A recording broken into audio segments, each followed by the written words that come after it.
This is Plant-Based Briefing. Is horse riding cruel? Is it vegan? By Emily Moran Barwick at bitesizevegan.org.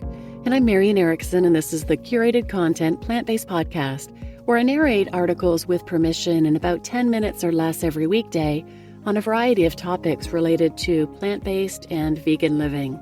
Today's article is from bitesizevegan.org, which provides non-vegans with information and provides teaching tools to current vegans. There are bite-sized videos on a myriad of topics related to veganism, some created specifically for children. And Emily provides citations for every fact or study she shares, and you can find them in the links to the original post.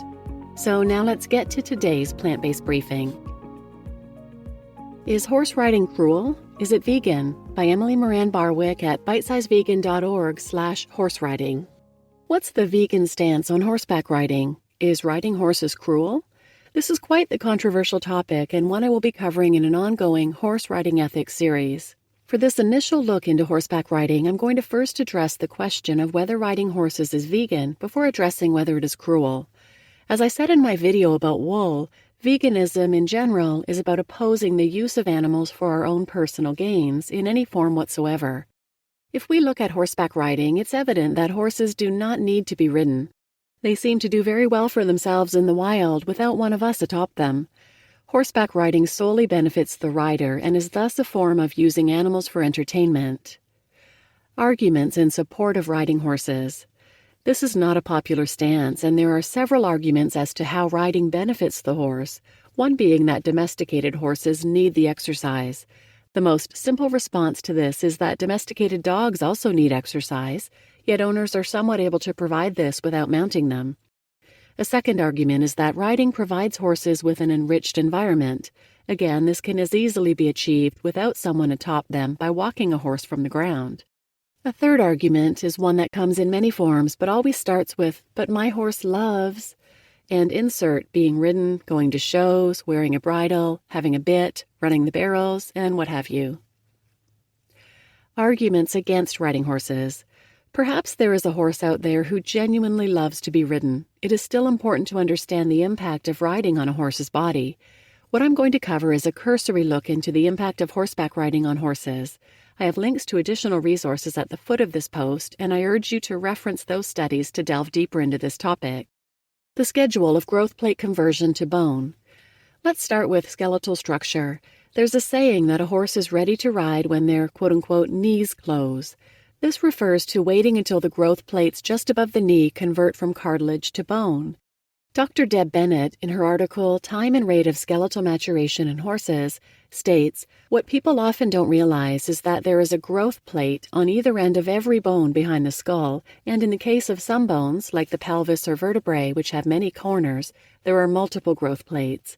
She goes on to detail the exact schedule of growth plate conversion to bone in horses. See Figure 1 linked here. While many people start riding their horses around age 2 in horse racing and 3 in leisure riding, Dr. Bennett's detailed schedule shows that the last plates to fuse are in the vertebral column, which does not occur until the horse is at least 5.5 years old, with taller horses and males taking even longer. According to Practical Anatomy and Propedeutic of the Horse, the length of time for complete growth of the epiphyseal plates or cartilage in the body of the lumbar vertebrae of thoroughbred horses, for example, is not until they are on average between 6 and 9 years old. The basic takeaway of this is that it's incredibly easy to damage a horse's back and displace his or her vertebral growth plates, causing pain and lasting injury. Skeletal, muscle, and tissue damage from riding. Aside from the issue of growth plate fusion, riding a horse at any age causes skeletal damage as well as muscle and tissue. Alexander Nevzorov of Nevzorov Haute École states, "A horse's back is not a seat, not a place for a human butt, not a piece of meat, not some sort of terra firma. It is a very complex and tender anatomical structure with extraordinary functions. Besides the obvious biomechanical function, the back has another very important function. The spinal cord's work is to guarantee that the responses from the entire nervous system can communicate the senses of taste, smell, vision, hearing, and vestibular function to the brain, not to get lost in too much detail. On this especially vulnerable, sensitive organ, onto the medulla spinalis, the brain of the back, sits a rider. In a 2000 study by Matilda Homer and colleagues, out of the 295 horses who were considered physically sound upon initial examination, 91.5% were diagnosed with some kind of alteration on the spinal processes after X-ray. Almost always, the spinal processes of the caudal saddle position were affected. The most frequent results were diminished internal spaces of spinal processes, including changes of the bone structure of the spinal processes. Horse riding tack, bits, bridles, whips, and saddles. The spinal damage from weight alone is compounded by the use of saddles, harnesses, bits, and whips. Saddles restrict blood flow to the arterial capillary bed, causing tissue damage as well as general wear and chafing, but nothing is quite as cruel as the use of bits and whips, which I'm only going to give a cursory nod to in this post. Bits cause pain and damage to a horse's complex cranial nerves as well as their teeth, tongue, and palate. Facial nerves are extremely close to the skin and thus extremely sensitive. It is essential to understand that there is absolutely no way to use a bit without the horse feeling pain. For more in-depth information on bits, please see my video and article, Horseriding Cruelty, Effects of the Bit. In regards to whips, for the scope of this post, I'll just say this. It's a whip. Would you whip your dog? Yes, a horse is larger than a dog and many argue has thick skin, but where the whips land, around the area of the muscle vastus lateralis, the thickness rarely exceeds 2 millimeters and the skin dermis and epidermis is supplied with a large amount of nerves.